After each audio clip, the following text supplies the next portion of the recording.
और बच्चों, कैसे हैं आप लोग? इससे पहले हम लोगों ने जो है इस कविता का सस्वर पाठ सुना था। और उसके बाद जो है मैंने आप लोगों से कहा भी था कि इस कविता को खुद से जो है पढ़ने की कोशिश करिए। कविता के भाव के अनुसार और शब्दों का सही उच्चारण करते हुए कविता का पाठ करना एक बहुत ही जरूरी गुण है। और इसके लिए जो है अभ्यास सबसे जरूरी चीज है। चलिए, आज के इस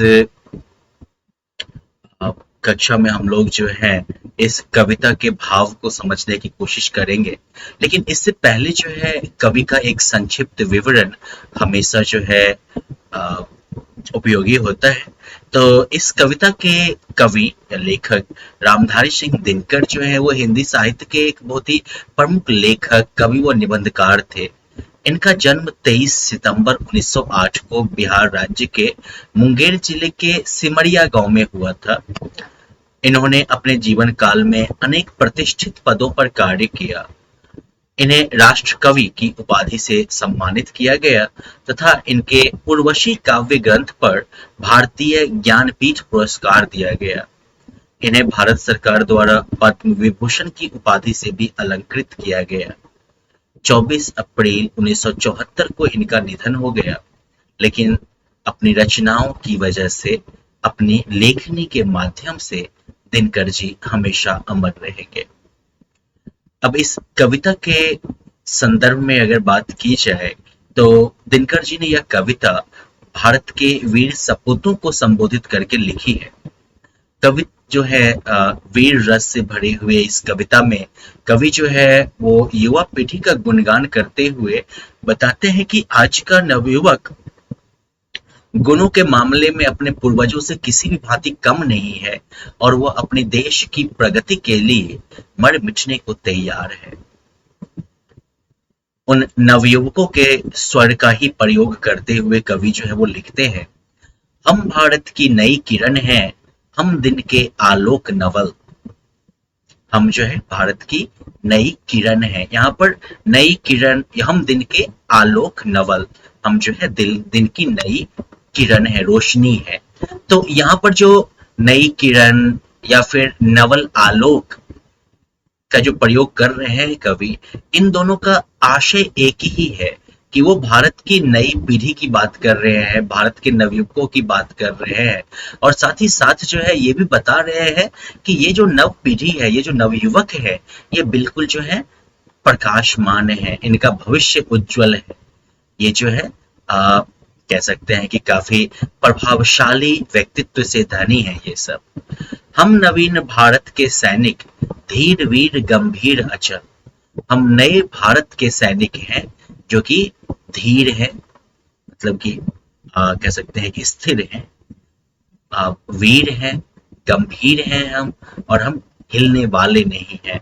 यहाँ पर जो है नवीन भारत के सैनिक से जो है कवि का आशय ये हो सकता है कि स्वतंत्रता के पश्चात भारत एक राष्ट्र के रूप में जो है एक नवीन, कह सकते हैं एक नवीन राष्ट्र के रूप में भारत का उदय हुआ था।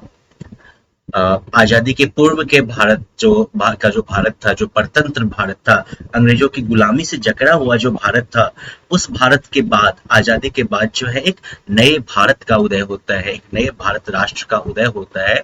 और ये जो है उसी नए भारत के सैनिक है जो कि धीर वीर गंभीर और अचल है। हम प्रहरी ऊंचे हिमाद्री के, सुरभि स्वर्ग की लेते हैं। हम किसके हैं प्रहरी? ये ऊंचे हिमाद्री के। हिमाद्री क्या है?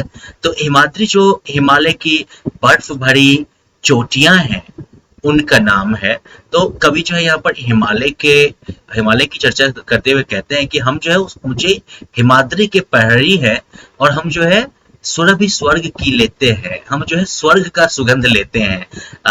हिमालय वैसे भी काफी ऊंचा है और इस ऊंचाई की वजह से भी जो है, और हमारे मान्यताओं में ये एक धारणा है कि धरती के ऊपर जो है आसमान में स्वर्ग लोक है।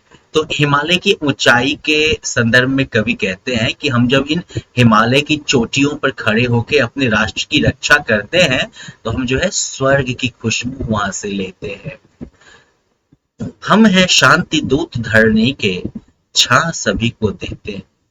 अब यहाँ पर जो है कवि जो है एक तरीके से भारत का जो भारत की जो अंतर्राष्ट्रीय पटल पर एक सोच रही है उसको भी जो है कवि यहाँ पर व्यक्त कर रहे हैं कि एक तरफ जो है भारतीय सेना जो है, भारत के ये युवा सैनिक जो हैं वो देश की एकता, अखंडता व सुरक्षा को अक्षुण्ण रखने के लिए जो है हिमाद्री की चोटियों पर भी मुस्तैद रहते हैं। लेकिन इनका उद्देश्य जो है वो युद्ध नहीं, इनका उद्देश्य क्या है, शांति बनाए रखना। और इसलिए जो है कवि कहते हैं, उनके स्वर का प्रयोग करते हुए, उन युवा सैनिकों के स्वर का प्रयोग करते हुए ही कवि कहते हैं कि हम हैं शांति दूत धरनी के, हम जो है धरती के शांति दूत हैं, जहां सभी को देते हैं, सबके लिए जो है हम राहत का प्रयास करते हैं, सबके लिए जो है हम सुख शांति का प्रयास करते हैं। वीर प्रसु माँ की आंखों के हम नवीन उजियाले, वीरों को जन्म देने वाली माँ के आंखों के हम नवीन उजियाले हैं, ये कवि का आशय हुआ।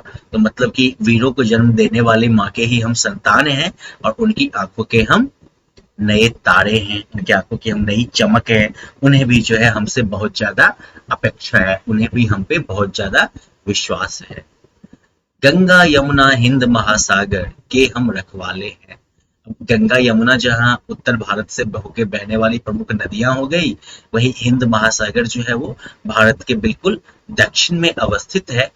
हिमालय के रक्षा की तो बात कर ही चुके हैं ये युवा सैनिक, अब जो है वो गंगा यमुना और हिंद महासागर के रखवाली की भी बात करते हैं। हम हैं शिवा प्रताप, रोटियां भले घास की खाएंगे। अब यहाँ पर जो है वीर शिवाजी महाराज और महाराणा प्रताप की चर्चा है, जिन्होंने अपने जीवन काल में जो है बहुत समय जो है जंगल में भी बिताया, जहाँ पर कि उन्हें जो है जीवित रहने के लिए घास की रोटियां खानी पड़ी, जबकि वो जो है मुगल शासकों के खिलाफ जो है संघर्ष कर रहे थे, युद्ध कर रहे थे। और उन्हीं की चर्चा करते हुए कवि जो है वो कहते हैं कि हम हैं शिवा प्रताप, हम उन्हीं शिवाजी और महाराणा प्रताप के वंशज हैं, और भले हम लोग घास की रोटी खा लेंगे मगर किसी जुल्मी के आगे मस्तक नहीं झुकाएंगे, लेकिन किसी भी आक्रांता के आगे, किसी भी जुल्म करने वाले के आगे जो है हम सर नहीं झुकाएंगे। तो इस तरह से जो है ये कविता वीर रस से ओतप्रोत है।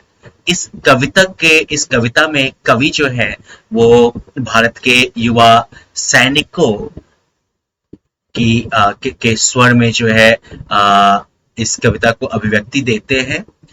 ये हम जो है वो बार बार इन युवा सैनिकों को ही की तरफ ही इंगित करता है, ये उन्हीं की तरफ इशारा करता है।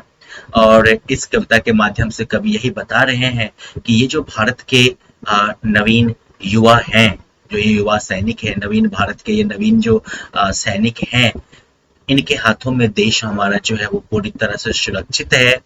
ये हमारी सुरक्षा की ही नहीं, हमारी शांति के भी जो है ये रखवाले हैं, जिम्मेदार हैं। और देश प्रेम के प्रति, देश की स्वतंत्रता के प्रति इनकी निष्ठा जो है वो किसी भी तरीके से जो है आ, कह सकते हैं कि झुकने वाली नहीं है, कमने वाली नहीं है, ये हमेशा अक्षुण्ण रहेगी।